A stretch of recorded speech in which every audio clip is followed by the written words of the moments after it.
Vamos unir os nossos pensamentos nesta oração, nesta sexta-feira, e rezarmos uma Ave Maria aos nossos irmãos que encontram-se nas UTIs.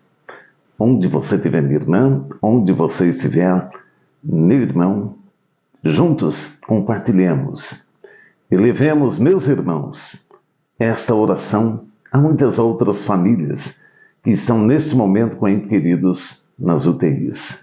Nossa Senhora das Graças, interceda e passe à frente, Mãe, e acolha as intenções por estes nossos irmãos.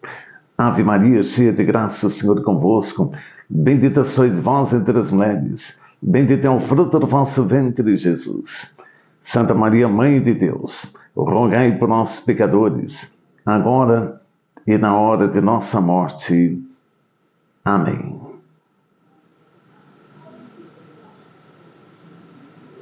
Amém.